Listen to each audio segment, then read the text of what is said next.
Assalamu alaikum, hello everyone, welcome back na karibu International's Kitchen. Na leo tutaangalia jinsi ya kuandaa peri peri sauce ambayo unaweza kutumia kuandalia vyakula vingine kama kuku, samaki, prawns ambavyo nitaweza kuvionyesha kwenye video zinazofuata. Please gusa neno subscribe hapo chini na uguse kengele ambayo itatokezea mbele ya neno subscribe ili uwe wa kwanza kupata habari kila ninapoweka video mpya. Tutahitaji pilipili hoho za manjano 4 kubwa ama 5 za kiasi. Unaweza kuchanganya na za orange lakini usitumie za kijani. Hapa niko na pilipili ya kuasha moja pamoja na kitunguu saumu punje 2 kubwa. Sikate sehemu 2 ama unaweza kukata sehemu 4 kwa urahisi wa kuiva zaidi. Na utoe kokwa zilizomo ndani. Hakikisha pilipili hoho yako iko safi kama hivyo mnavyoona. Pembeni kwenye tray pakaza mafuta. Unaweza kuweka karatasi ya kuokea lakini si lazima. Weka olive oil kiasi ya vijiko 2 na ueneze vizuri.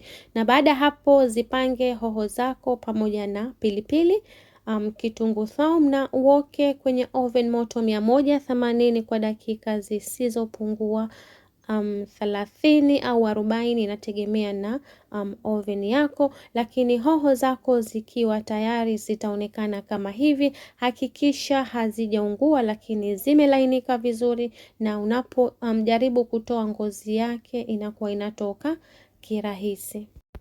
Weka pembeni zipoe kiasi, na baada ya hapo toa ngozi ama magamba ya juu na uendelee na steps nyingine. Na kama utahisi pilipili nzima inawasha sana, unaweza kutumia nusu, au kama utataka kuongeza basi unaweza kuongeza, lakini kwa kiasi cha hoho ambacho nilitumia mimi, pilipili moja ni kiasi. Na nilimention kuhusu kutumia pilipili hoho za manjano ama orange, lakini usitumie za kijani kwa sababu ukiweka hoho ya kijani inaweza kubadilisha rangi pamoja na ladha ya sosi yako. Kwa hiyo hakikisha unatumia hoho za manjano na za orange kutengeneza hii sosi. Kwenye blender ama kifaa chako cha kusagia, weka hoho, pilipili, kitunguu saumu pamoja na mafuta ambayo yamebaki kwenye tray.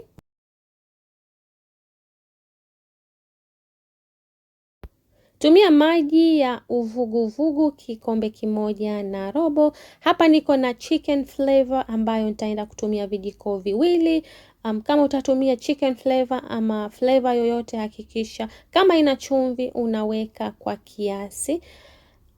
Unaweza kutumia flavor ya kuku ama ya nyama vile ambavyo utapenda, au unaweza kutumia kidonge cha supu ukachanganya na maji, ni sawa. Na sasa hivi nitaweka spice ya peri peri ambayo unaweza kupata maduka yoyote, lakini hakikisha kama ipo na chumvi unaweka.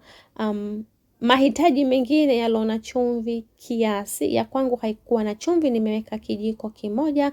Changanya vizuri na maji na uweke kwenye blender yako na vitu vingine. Pembeni nilikamua malimau fresh 3, unaweza kuweka mpaka 4. Hakikisha unatumia malimau fresh na sio malimau ya chupa.